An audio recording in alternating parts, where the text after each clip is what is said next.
गई है।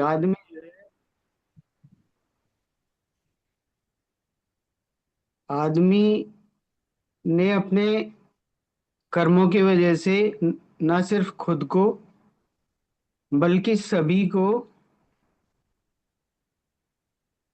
परेशान कर दिया है। इस एक तरह से समझो, उसने व्यापार के लिए, अपने स्वार्थ के लिए उसने तरह तरह के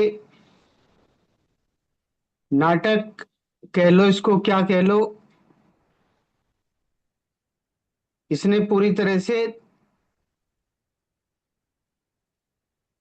खुद को बर्बाद करना और दूसरों को बेवजह बिना माइंडफुल के काम करना और समय का चक्र, ये सब चीजें इससे रिलेटेड हैं। लेकिन हमें इन चीजों को भी ध्यान में रखते हुए, क्योंकि गेहूं में भी है, फर्टिलाइजर्स आ गए हैं, प्रिजर्वेटिव्स आ गए हैं और बहुत सारी मिलावटी चीजें आ गई हैं। इसीलिए ध्यान के युग आया है, मेडिटेशन। ब्रह्मऋषि पत्रिजी जी का जो उदय हुआ और पीसीपीएसएसएम का जो उदय हुआ है, मेडिटेशन इसीलिए लाया गया है इस समय, ताकि जो ध्यान की ऊर्जा है इसको न्यूट्रलाइज किया जा सके। क्योंकि ध्यान की ऊर्जा, आप कितने समय तक ध्यान करते हैं मैडम? तो रेगुलर है सर। बहुत नहीं, सालों टाइम से। टाइम टाइम कितना देती है आप ध्यान को?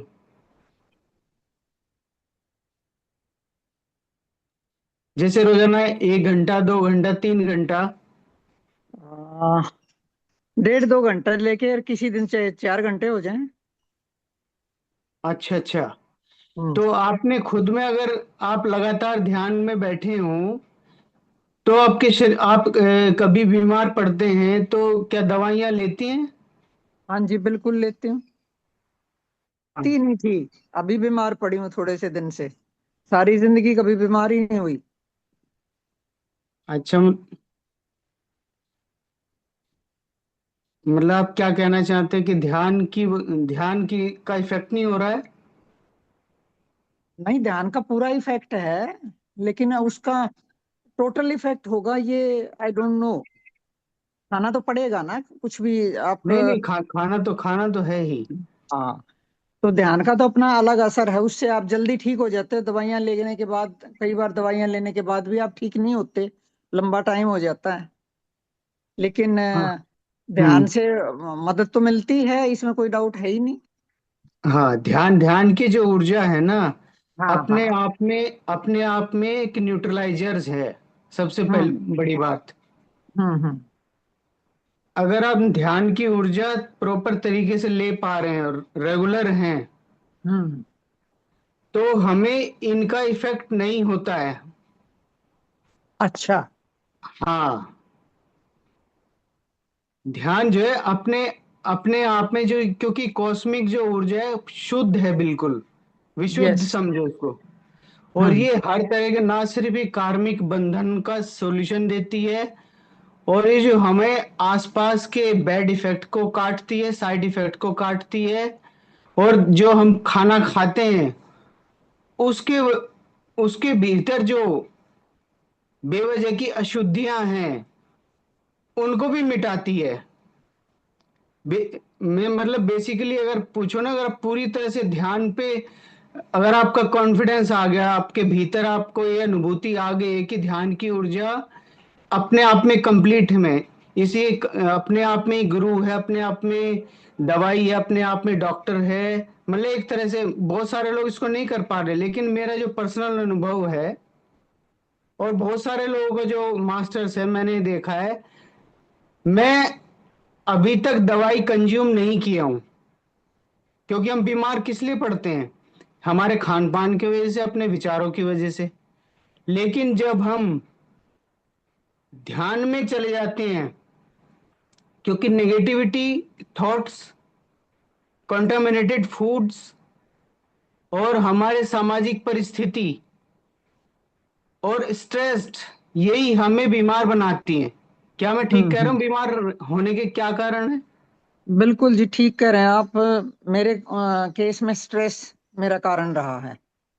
करेक्ट। तो बीमारियां जो है वो जो है एक मानसिक तरह से साइनोसोमेटिक टाइप होती हैं। जब हम बीमार, दवाइयाँ क्या काम करती हैं? जब हम दवाइयाँ खाते हैं तो दवाइयाँ जो जहां हमारे प्रॉब्लम होती है शरीर में, उस जगह को शून्यता देती हैं सिर्फ। आप समझ रहे हो? ध्यान में, जब हम ध्यान में जाते हैं, हम्म। ध्यान में भी हम जाके शून्यता में जाते हैं और वो रिलैक्स होते हैं, पर्टिकुलर ऑर्गन्स, पर्टिकुलर पार्ट्स, तो हम ठीक हो ठीक। जाते हैं। हम्म।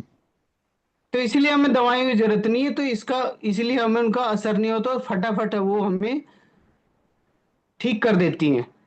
हम्म। तो ध्यान की ऊर्जा भी वही काम करती है, इसीलिए हमें पत्री जी कह के गए कि हमें दवाई की जरूरत है ही नहीं है। हम्म। तो सबसे बड़ा कारण है हमारी पर्सनल सरकमस्टांसेस और पर्सनल सिचुएशंस क्या हैं।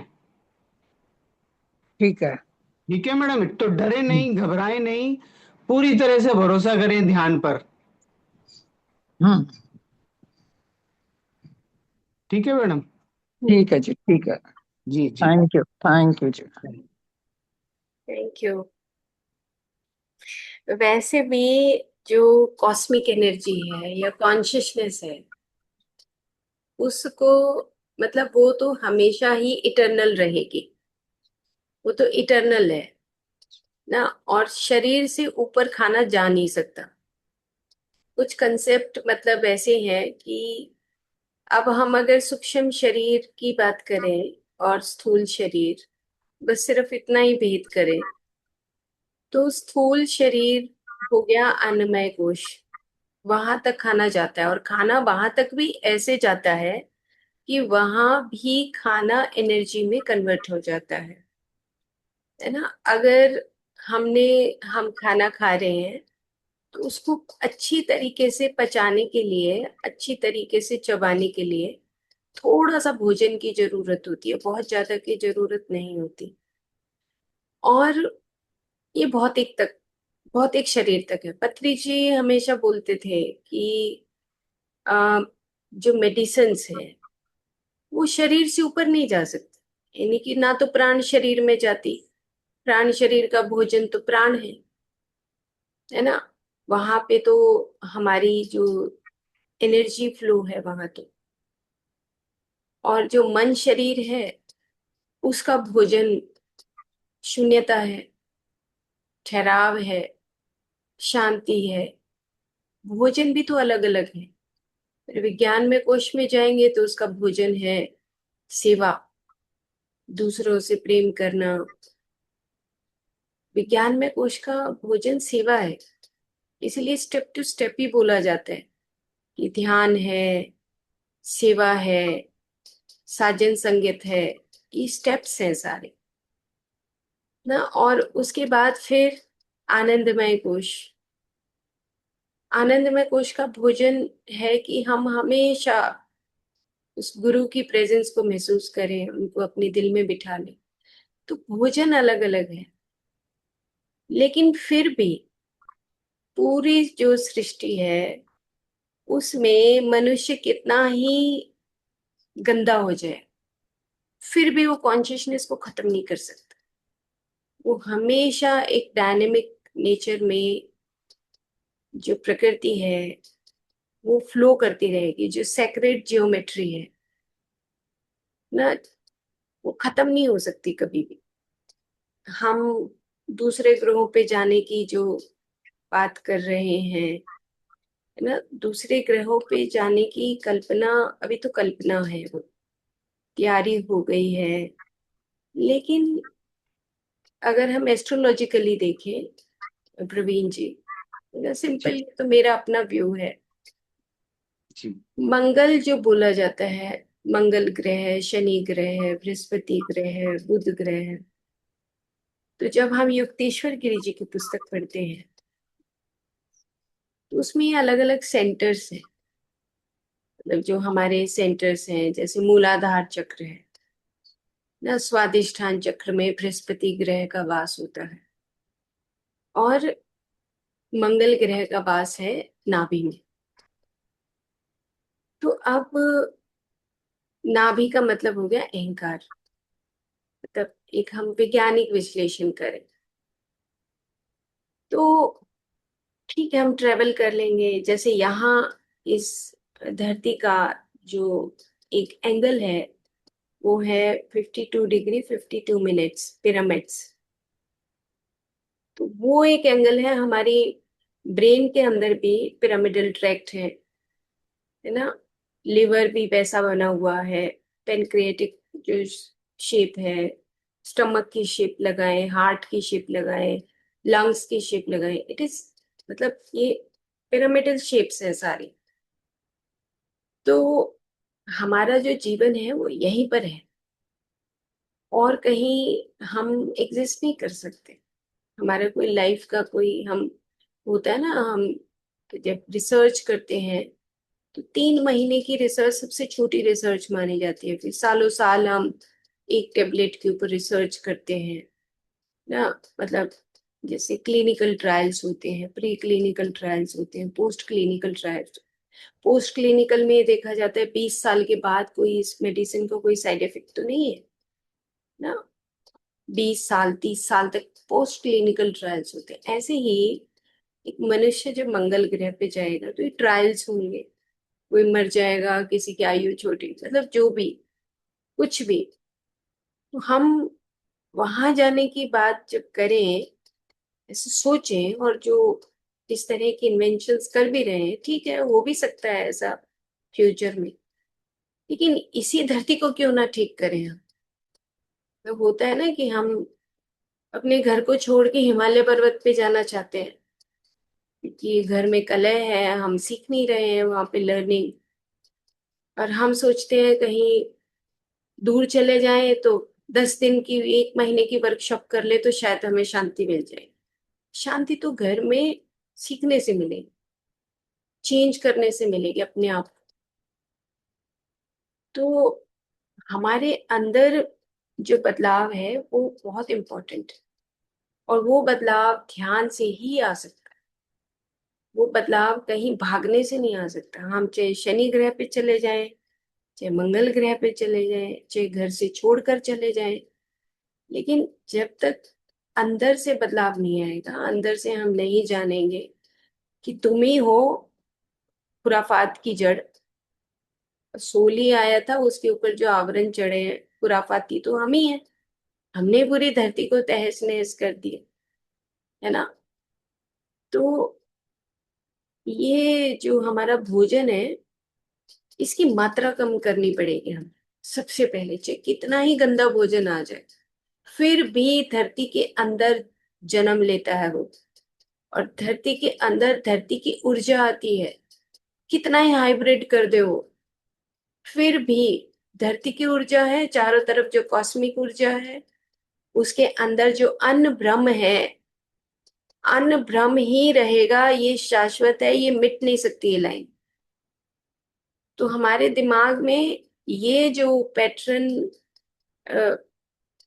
हमारे चारों तरफ जो सोसाइटी है, जैसे आप कह रहे हैं, बिल्कुल सही कह रहे हैं कि खाद और ये सब हो गया, इट्स ओके, ठीक है हो गया, तो उसका हम कुछ नहीं कर सकते, कुछ भी नहीं कर सकते। और एक दिन मृत्यु निश्चित है, ये भी हमें पता है, मरना है। तो और ये भी जो मेडिटेशन करने वाले उनको ये पता है कि ये भोजन हमारे ऊपर मन में उछल के तो जा नहीं सकता, ये हमारे तक ही रहेगा, हमारे सिस्टम्स तक ही रहेगा। तो हमारी ऊर्जा, अगर कॉस्मिक एनर्जी हमारे अंदर है, हम 1 घंटे का ध्यान करते हैं और सही नियम से चलते हैं दिन भर की एक्टिविटीज से, तो कॉस्मिक एनर्जी का प्रभाव इतना ज्यादा होता है कि ये छोटी मोटी चीजें कि ये मिलावट है, ये कुछ असर नहीं, कोई असर नहीं कर सकता। हाँ, लेकिन उसमें जो कुछ चीजें हैं जो हमें सावधानी से यूज करनी है, कितना यूज करनी है, इसके ऊपर जरूर चर्चा होनी चाहिए। जैसे मैं एक एग्जांपल देती हूँ, जैसे आयुर्वेद में त्रिफला है, हरड़ है, हरित की। एक चीज अपना ले अपने जीवन में कि मुझे दिन में एक ऐसी हर्ब जो सस्ती है, जो इजीली अवेलेबल है, जिसमें कोई एडल्ट्रेशन नहीं हो सकती, जैसे हरितकी में कोई एडल्ट्रेशन नहीं, एक हरितकी ऐसी मतलब ले ले, उसका पाउडर बना के रखे और दिन में आधा चम्मच उसको जैसे पानी में डाला, और जब दिल करे खाना खाने के बाद, पहले, अब वो भी सब, ये भी सब सिस्टम खत्म हो गए, कौन से प्रिंसिपल्स आए वेदा के, नहीं, अपनी बॉडी की शुद्धि के लिए आधा चम्मच हरितकी का चूरन खाना खाने के बाद ले लो, खाना खाने से पहले ले लो, उसका कोई नुकसान नहीं, बॉडी का प्योरिफिकेशन उसी से हो जाए। इतने से आधे चम्मच के चूरन से सस्ती है और हमारी बॉडी का प्योरिफिकेशन। तो बॉडी की प्योरिफिकेशन के लिए जो कुछ औषधियाँ, जैसे गिलोय है, बहुत कॉमनली है, उगाओ, तो उसका पानी बनाओ, कोई उबालना नहीं है, कोई गैस की जरूरत नहीं, उसको कूटो, चटनी की तरह पानी बना लो और पी जाओ। क्या करेगा गेहूं? गेहूं को तो हम रोक नहीं सकते, गेहूं वालों को रोक नहीं सकते, एडल्ट्रेशन को रोक नहीं सकते ना। उन साइंटिस्ट जो हाइब्रिड करते हैं, मतलब हमारी सारी जो रूटेड एक, मतलब बेस्ट जो ओरिजिनल, जो हमारे इम्प्रिंट्स थे भोजन के, वो सब खत्म हो गए। हाइब्रिड एनिमल्स में, हाइब्रिड अनाज में ना, हाइब्रिड ह्यूमन बींग्स में, सब में हाइब्रिड हो गए। लेकिन हम कंट्रोल नहीं कर सकते क्योंकि ये फ्लो है, जब नाश होना होता है तो इसी फ्लो में जाते हैं। लेकिन जब ध्यान करते हैं तो इतनी जागरूकता हमारे अंदर, सबके अंदर, हमारी जो टीम है, हमारा ग्रुप है, इतनी जागरूकता जरूर है कि हम बहुत शांत और ठहराव से काम करते। तो इसमें बिल्कुल प्रवीण जी ठीक कह रहे हैं कि कोई फियर करने की जरूरत नहीं है किसी भी तरह। कॉस्मिक ऊर्जा इतनी पावरफुल है जो चारों तरफ है हमेशा, वो जा ही नहीं सकती, कभी भी नहीं जाएगी, युद्ध आ जाए तो भी नहीं जाए, और जब आएगी तो मृत्यु भी निश्चित है, तो मर जाएंगे, ओके ठीक है, जब सारे मरेंगे तो हम भी मर जाएंगे, उसमें भी कोई चिंता करने वाली बात नहीं है ना। क्योंकि ये मैं कोई एक रिसर्च पेपर पढ़ रही थी ऐसे स्पिरिचुअल, कि जब हमारा जो मन होता है, मन के अंदर जब बहुत बुरे भाव आते हैं, तो और बुरे भाव आए, और बुरे, जैसे अभी वर्ल्ड वॉर और ये सब चल रहा है सारा, तो पत्थर योनि में चले जाते हैं। वैसे मनुष्य योनि से नीचे की तरफ ट्रांसफॉर्मेशन कभी नहीं होता, हम नीचे की तरफ ट्रेवल नहीं करते, इन्वोल्यूशन इवोल्यूशन का एक पार्ट है थियोसॉफिकल सोसाइटी। लेकिन जब ऐसा हो जाए तो फिर mineral kingdom, plant kingdom, insect kingdom, है ना, जैसे डायनासोर आए थे, ये सब चीजें अपने आप घटित होती हैं। उसमें फिर हम अपनी सोल को लेके पकड़ के नहीं बैठ सकते कि हाँ जी चलो जी, आ, हम तो बिल्कुल बच ही जाएंगे। नहीं, ये फिर सृष्टि, सब चीजें मिलकर फिर वो सृष्टि फिर से एक नया निर्माण करती है। तो उसमें हमारा जो एक सिंपल सी बात है कि हम यूनिवर्स के प्रिंसिपल्स को समझें, बस इतनी ही बात है। और ब्रह्मांड के नियम हमेशा सत्य हैं, शाश्वत हैं, मिट नहीं सकते, हमारे अंदर ये बैठ जाना चाहिए। और हम उनके साथ हैं तो हम भी यूनिवर्सल जो प्रिंसिपल्स है उनके अंदर ही बहते हैं, उससे बाहर नहीं। इतना कॉन्फिडेंस हमारे अंदर आ जाना चाहिए, कुछ भी हो।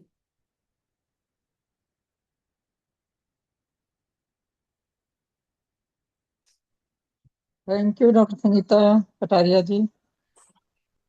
Thank you. थैंक यू हाँ, दलवीर मैम। ये बस वो स्ट्रेस मैनेजमेंट पे ध्यान देना पड़ेगा और इस पे ज्यादा कंसंट्रेट करना पड़ेगा मेडिटेशन पे। नहीं, आप करते हो, ये बहुत बढ़िया है। ये जो सिस्टम है हमारी सोसाइटी का, उसमें ये चीजें आती रहती है। ये ऐसे उसके पैरेलली अपने आप को एक कॉस्मिक एनर्जी के रूप में खड़ा रखो बस।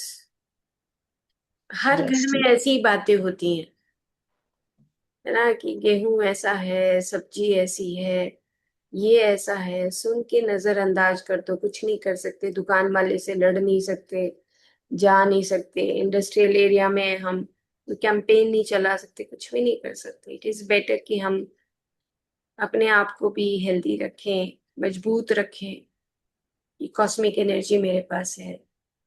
और ये ग्रुप मेडिटेशन, इसकी पावर भी बहुत होती है। ग्रुप मेडिटेशन की पावर अनलिमिटेड, इनफाइनाइट है ग्रुप मेडिटेशन की। इसी को हम रेजोनेंस बोलते हैं, रेजोनेट करती है।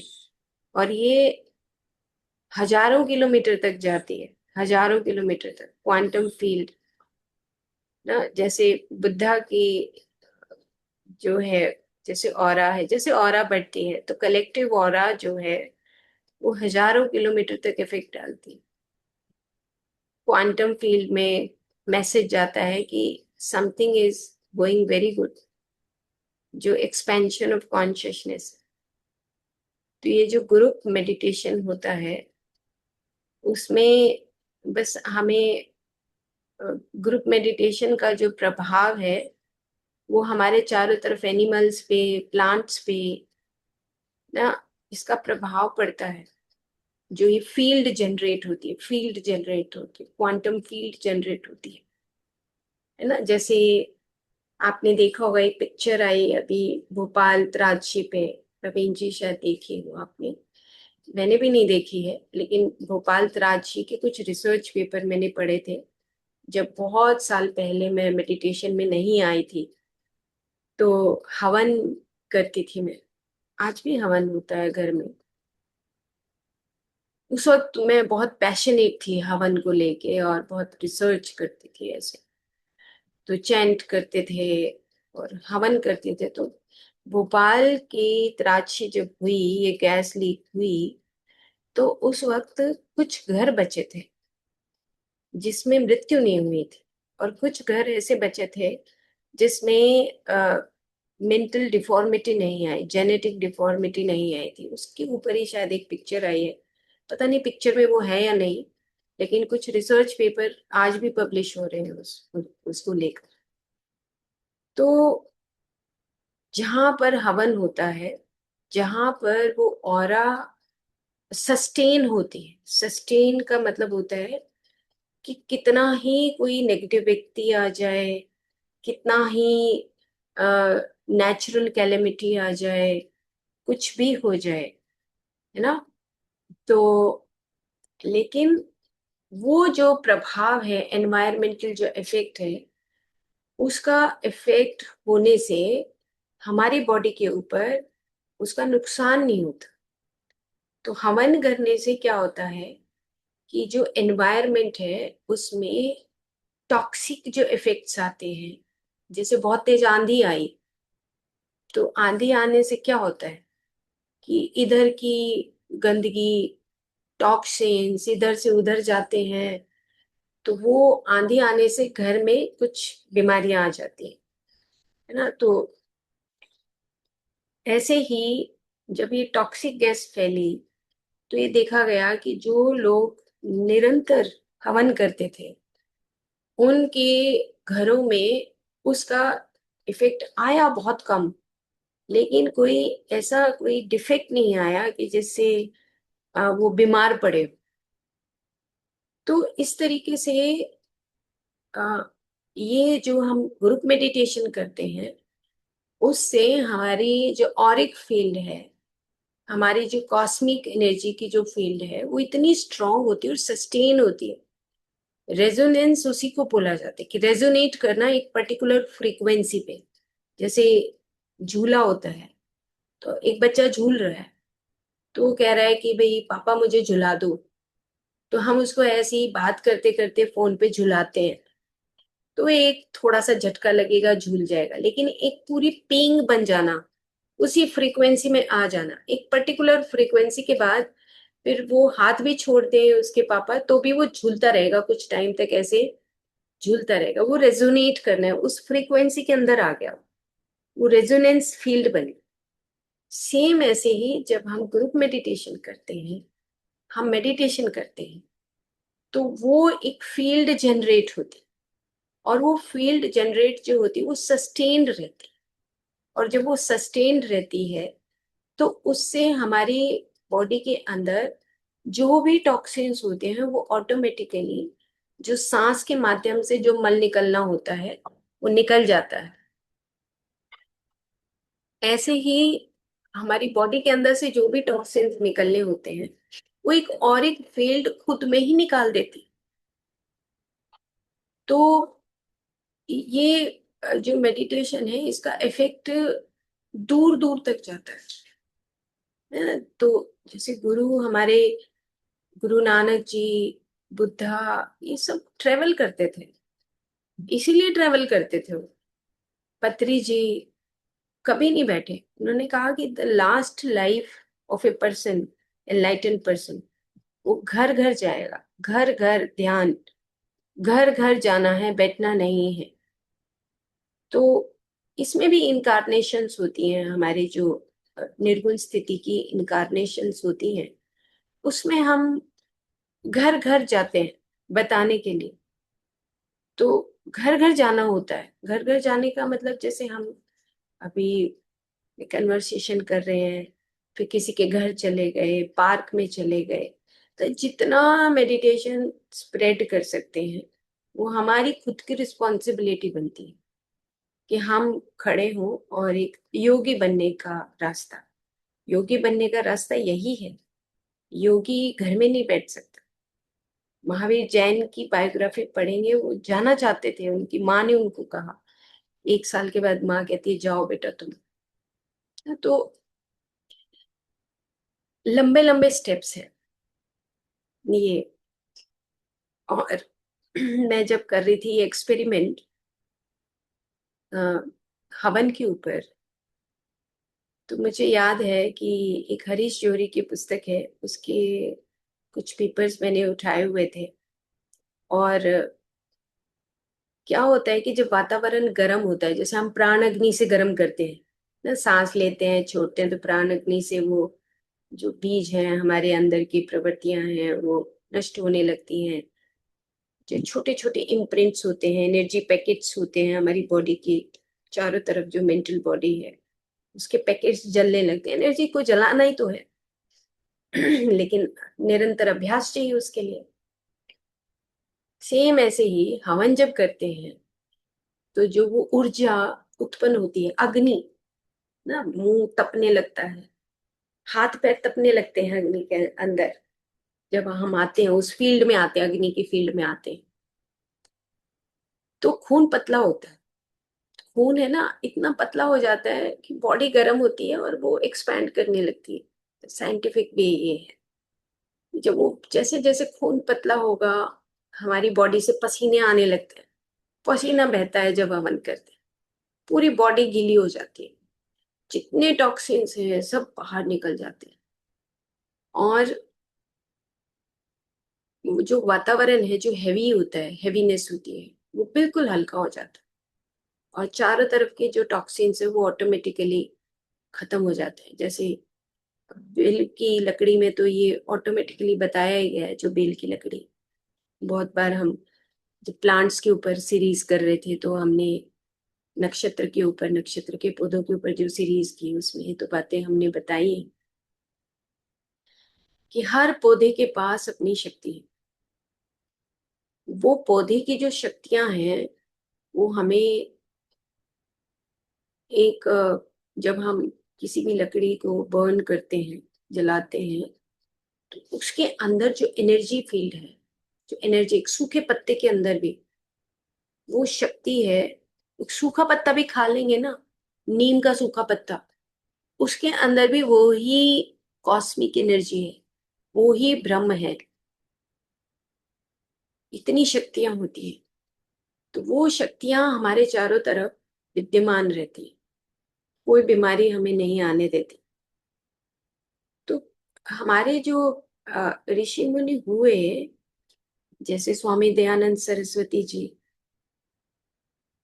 अब वो दूसरे आडंबर को पसंद नहीं करते थे, ठीक है, एक एक उन्होंने ये खोली अपनी, एक कॉन्शियसनेस का दरवाजा खुला, उसके अंदर से एक पॉसिबिलिटी आई, और उन्होंने कहा कि हवन करना चाहिए, और हवन से ये शक्ति मिलती है। तो एक ऐसा वो फील्ड जनरेट हुआ, एक ऐसा ऑर्गेनाइजेशन जनरेट हो गई कि जिसमें आज भी हवन करते हैं लोग। हम बोलते हैं आर्य समाज, आर्य समाज की बात नहीं, बात यह है कि उससे हमारे अंदर, हमारे वातावरण में, हमारी सोसाइटी में क्या फर्क पड़ता है। बुद्धा है, बुद्धा ने एक ऑर्गेनाइजेशन जनरेट किया, आनापानसती ध्यान, ध्यान करो और अपने आप को जान लो ना, ऐसे ही जीसस आए। तो ये एक पॉसिबिलिटी है, एक पॉसिबिलिटी, सिर्फ एक पॉसिबिलिटी है बुद्धिज्म, एक पॉसिबिलिटी है आर्य समाज, एक पॉसिबिलिटी है भगवत गीता। ये पॉसिबिलिटीज, इनफाइनाइट पॉसिबिलिटीज हैं। एक खुला और पता लगा कि अरे तुम शाश्वत हो, मतलब एक पॉसिबिलिटी में इतनी शक्ति है, तो कितनी इनफाइनाइट पॉसिबिलिटीज में शक्तियां छुपी हुई होंगी, जो दिन प्रतिदिन हम रोज नई इन्वेंशंस देखते हैं, उसमें कितनी पॉसिबिलिटीज हम देख रहे हैं कि अच्छा एआई ये भी कर सकता है ना, आर्टिफिशियल इंटेलिजेंस आ गया। हम सिर्फ अपने उसमें लिमिट ना करें अपने आप को, और जो नई चीजें सीखना चाहते हैं उनको सीखे। पत्री जी हमेशा ओपन रखते थे कि दिस, आज ये बोलते थे कि this is the best book in the world, ऐसे बोलते थे। एनेस्थीसिया बुक आई तो कहने लगे भाई इससे तो अच्छी पुस्तक ही नहीं है। अगले दिन आ गई डॉक्टर जो डिस्पेंजा की, है ना, यू आर ए प्लेसिबो। पत्री सर ने कहा कि this is the best book, क्योंकि आज का दिन, आज का क्षण, आज का मिनट सब कुछ अलग है, पतला हुआ है सब कुछ, एक पॉसिबिलिटी खुली है। तो हर पॉसिबिलिटी के अंदर अनेकों अनेकों राज छुपे हुए हैं। हम कोई भी शास्त्र उठा ले, अब वो, जब आर्य समाज को मैं पढ़ रही थी, कई साल बिताए क्योंकि गुरुकुल से पढ़ी, तो 6-7 साल आर्य समाज को बहुत अच्छे तरीके से पढ़ा, बाद में भी पढ़ा। और उन्होंने कहा कि मूर्ति पूजा, ऐसा, मतलब मूर्ति का मतलब उन्होंने, कौन क्या समझ, एक योगी की भाषा योगी समझ सकता है, सीधी सी बात। हम कहें मूर्ति का आडंबर मत करो, ये मत करो, वो बात नहीं थी वहां पर, वो बात बिल्कुल नहीं थी जो हम समझ बैठे हैं ना। तो अब स्वरूप है, भगवान का कोई स्वरूप है, हमें जो अंदर दिखता है, वो अग्नि का स्वरूप हो सकता है, वायु का स्वरूप हो सकता है, पृथ्वी का स्वरूप हो सकता है, ब्रह्म का स्वरूप हो सकता है, कुछ स्वरूप आ सकता है।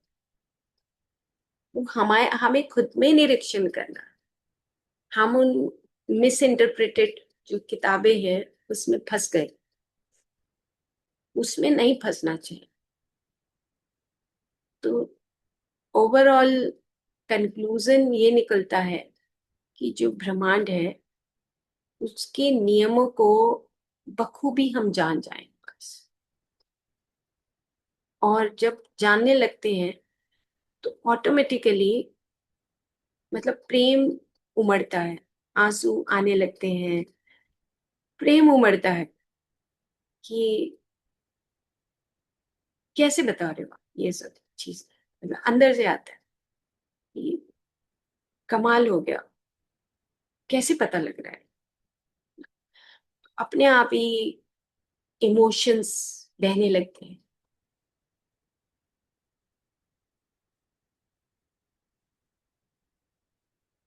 शायद मैं ही भूले जा रही हूँ। नहीं, जो तुम बोल रहे हो ये अमूल्य है। ये हर कोई नहीं बोल सकता, वही बोल सकता जो जीता है उसको।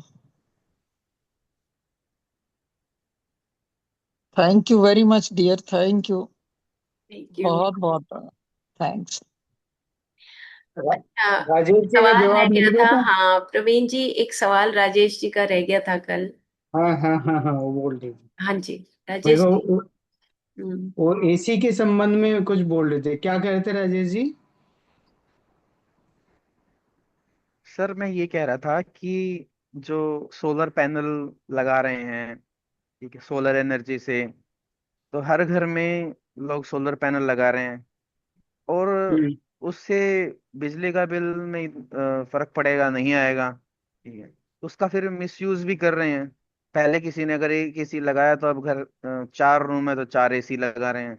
अब एसी भी, अब उसको ऐसा सोच रहे हैं कि चलो सोलर पैनल लगा हुआ है, एसी बंद करने की भी गनीमत नहीं करते, ठीक है। वो एक ऑटोमेटिकली भाव आता है कि भाई पहले ही चला दो, मैं रूम में जाऊंगा 1 घंटा पहले ही चला दो, ठीक है, और फिर बंद करना छोड़ो, कूलिंग रहेगी रूम में, लेकिन बट वो एसी तो कार्बन छोड़ रहा है, उत्सर्जन चल रहा है।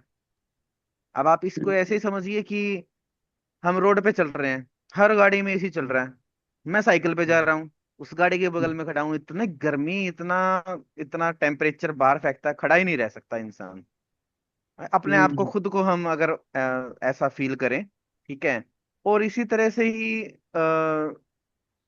अन्य जीव हैं, ठीक है। अब हम तो एसी में बैठ गए, बाहर हम्म, जो जीव हैं जिसके पास छत भी नहीं है, वो सड़क पे घूम रहा है, गाय हैं, कुत्ते हैं, पशु पक्षी हैं, वो उस क्लाइमेट को कैसे फेस कर रहे हैं, ठीक है। तो ये चीजें बढ़ती ही जाएगी, आई थिंक, जैसे जैसे सोलर पैनल लगते जाएंगे और ये चीज बढ़ती जाएगी। तो इसका क्या समाधान हो? देखिए, ये संसार है, दुनिया है, सृष्टि है, और धीरे धीरे चीजें अपने अंतिम डेस्टिनेशंस तक पहुंचती है, लक्ष्य तक, जो इसका लक्ष्य है। कुछ चीजें इम्प्रूवमेंट के लिए जाती हैं, कुछ चीजें डिके के लिए जाती हैं। तो सभी लोग कॉस्मिकता को महसूस कर लें, उस आध्यात्मिकता को महसूस कर लें, कॉन्शसनेस को महसूस कर लें, ऐसा तो कभी होने वाला नहीं है। धीरे धीरे अलग अलग समय में, अलग अलग काल में, अलग अलग परिस्थिति के अनुसार चीजें होती रहेंगी। एक आदर्श स्थिति कि भाई हमारे जैसे ही होती रहे, ऐसा भी नहीं होने वाला। यानी सारी चीजें निगेटिव हो जाएं, ऐसे भी नहीं होने वाला। सारी चीजें पॉजिटिव हो जाएं, ऐसे भी नहीं होने वाला। तो कुछ संख्याएं आएंगी जो जागरूकता फैलाएंगी, और वो चीजें कम होती जाएंगी। अब सोलर तो नेट जीरो पोल्यूशन है, उसमें कोई कार्बन फुटप्रिंट नहीं है। लेकिन हाँ, उसमें ग्रीन हाउसेस गैसेस हैं, सीएफसी है, क्लोरोफ्लोरोकार्बन है। और जो चीजें हमने सुविधा के लिए बनाई हैं, बन गई हैं। पहले जो एसी बने थे एक्चुअली वो इंसानों के लिए नहीं बनाए गए थे। जो शुरुआत हुई थी, ये बनाई गई थी मशीनों, उपकरण, इंस्ट्रूमेंट, इनको अनुकूलता देने के लिए, ताकि वो चले। जैसे टेलीफोन, उसमें जाओ आप कभी, या बहुत सारी बड़ी मशीनरी हैं, कुछ ऐसे प्लांट्स हैं जिनको ठंडक की आवश्यकता है, जो उसी टेम्परेचर में अस्तित्व है जिनका, वो ज़्यादा चलेंगे, नहीं तो गर्म हो जाएंगे, खराब हो जाएंगे। शुरुआत ऐसी थी। लेकिन जब उसमें जो उसका ऑपरेटर था, वो बार बार जाके बैठने लगा और ये करने लगा, जब गर्मी लगती थी इसको एसी में चला जाता था और आ जाता था। तो उसको बड़ा अच्छा लगता था। तो धीरे धीरे ये वहां से हुई कि आदमी भी तो इसको अपने अनुकूल इसका टेम्परेचर बना के इस्तेमाल कर सकता है ना। तो इस तरह धीरे धीरे आदमी के माहौल में आया, वातावरण में। फिर ये ऑफिस में आएगी, फिर ये घरों में आ गया। अब आजकल हालत ये है कि बहुत सारे लोग एसी के इतने आदी हो गए हैं, इतने आदी हो गए हैं कि वो बिना एसी के चल ही नहीं पा रहे हैं, उनको पसीना तक नहीं आता है। ये स्थिति है। कुछ कुछ बच्चे हैं घरों में, तो मतलब इतने लग्जरीज आ गई हैं कि तुरंत एसी चलाओ, एसी चलाओ, एसी चलाओ। ये प्रैक्टिकल हालात हैं, और बीमारियों का कारण भी यही हो रही है। अब आपके शरीर, आप एक्सरसाइज नहीं कर रहे हैं, कुछ नहीं कर रहे हैं, और आराम तलब हो गए हैं, और आपके जो रोम छिद्र हैं वो बंद हो गए हैं। ऐसे बहुत सारे पेशेंट्स बन बन चुके हैं एसी की वजह से। और फिर उनको जब सोनोबाथ या उस तरह से हीट के उसमें ले आ जाता है, पसीना निकाला जाता है, एक थेरेपी है, संगीता जी बेहतर बताएंगी। वो जब वो गर्मी दी जाती है, तो जब पसीना निकलते हैं ना, इतनी बदबू निकलती है उनके शरीर से, और इतना पेनफुल होता है ना वो चीजें। बहुत खतरनाक स्थिति हो जाती है कुछ लोगों की, एसी के कारण, सिर्फ एसी के कारण। तो एसी का जो टेम्परेचर है, हम जो है कहाँ पे चला रहे हैं, 13, 14, 15, 16 ऐसे डिग्री मेंटेन करते हैं घरों में। खासकर बच्चे सुनते ही नहीं है, उन्हें और ज्यादा वो चाहिए। तो एसी का जो मानक है, मतलब कम से कम वो निकले तो 26, 27, 25, 26, 27 इसमें चलाना चाहिए। थोड़ा बहुत आप महसूस करके यहाँ ठंडक सी है, नहीं तो जरूरत से कम ठंडक वो सेहतमंद नहीं होती। बाकी धीरे धीरे जो ये ग्रीन हाउसेस गैसेस का है, जो हमने जनरेट कर लिए, जो इन्वेंशन कर लिए, उसके दुष्परिणाम तो भोगने ही है हमें। लेकिन उससे ज्यादा हमें जागरूकता फैलानी है। जब जागरूकता फैल जाएगी तो लोगों में कॉन्शसनेस आएगी, और कॉन्शसनेस आएगी तभी हमें ज्ञान होगा, और ज्ञान होगा तो उससे हम माइंडफुल बनेंगे। माइंडफुल बनेंगे तो हम सही विचार फैलाएंगे, सही आचरण करेंगे, और एक दूसरे को का ध्यान करेंगे, प्रकृति से जुड़ेंगे, प्लांट की तरफ जाएंगे, नेचर की तरफ जाएंगे। ये सारे तामझाम इसीलिए तो हो रहे हैं। क्यों, क्या मैं सही कह रहा हूँ राजेश जी?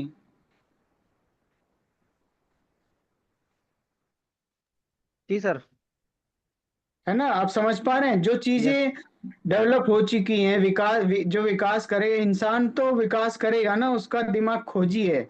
वो कुछ ना कुछ इन्वेंट करेगा, नई नई चीजें करेगा। लेकिन नेचर तो नेचर है। नेचर तो चाहती है कि भाई जंगल, पहाड़, पर्वत ये शांत रहें, ये नॉइज पोल्यूशन भी ना हो इसमें, इसमें कोई प्लास्टिक ना आए। लेकिन मानव की एक अपनी जिज्ञासा है, अपने रहने का तरीका है, वो अपने तरीके से जीवन चाहता है, अपने तरीके का माहौल चाहता है, तो डिस्टर्ब करेगा। उसके भीतर एकदम से ये आ जाए कि वो प्राकृतिक हो जाए और उसी तरह जीने लगे। शुरुआत में का जो समय था, जैसे जिसको सतयुग कहते हैं, ऋषियों मुनियों का, योगियों का जो युग था, वो यही तो था। लेकिन धीरे धीरे हमारी इच्छाएं, डिजायर्स पैदा होती हैं, और डिजायर्स पैदा होती है तो खुराबात करेंगे, तो उस तरह से नई नई नई चीजें आएंगी। और जो एक जो अगर नहीं मानेगा युग ऐसा है, तो चीजें प्रलय की तरफ चली जाती हैं। और जब उस काल खंड को सुधरना होता है, तो उसमें योग जैसी चीजें आ जाती हैं। अब डॉक्टर संगीता जी विज्ञान के माध्यम से, और आप लोग आध्यात्म के माध्यम से, ध्यान के माध्यम से चीजें चल रही हैं, सुधरने की तरफ है। अब समय बदल रहा है, हम उस तरफ जा रहे हैं। इसको पॉजिटिव लेना है। जितना कम हो रहा है इसको हमें और ज्यादा फैलाना है, ध्यान को फैलाना है, शाकाहार को फैलाना है, प्लांट्स के लिए, पेड़ पौधे के लिए प्यार फैलाना है, फॉरेस्टेशन की तरफ जाना। अब क्लीन एनर्जी का कंसेप्ट क्यों आया? आदमी परेशान होगा तो सॉल्यूशन भी तो खोजेगा ना। आदमी के वो सिर के ऊपर जब चीजें पड़ती हैं, तो वो अरे अब क्या करें, अब क्या करें? फिर सब एकजुटता आती है कि नहीं भाई ये ठीक नहीं है। उसके भीतर कहीं ना कहीं जागृति तो है नहीं, चाहे वो अपने आप समझे या बुरी चीजों से समझे, या वो लगे कि उसने ऐसी कुछ स्थितियां पैदा करती भाई ये ठीक नहीं है, तो वो बैक बैक फुट पे आता है। तो चीजों को फिर नॉर्मलाइज करने की कोशिश करेगा, क्योंकि उसमें बुद्धि है। वो वो जाएगा, फिर प्रकृति की तरफ जाएगा। ये प्राकृतिक सिद्धांत है कि उसको आना ही पड़ेगा, उसके बिना उसका काम नहीं चलेगा। थोड़े दिन मौज मस्ती कर लेगा, तमाम तरह की चीजें करेगा, पाखंड करेगा, तमाम तरह के उसमें फंसेगा। लेकिन जब उसके दुष्परिणाम हो जाएंगे और बहुत बहुल संख्या और जनसंख्या को प्रभावित करने लगेंगे, और जब चारों तरफ से आवाज उठने लगेगी, तब वो उसकी चेतना की तरफ उसे लौटना ही पड़ेगा। ठीक है सर। जी सर, बहुत बढ़िया, थैंक यू सर। हाँ जी, हाँ जी।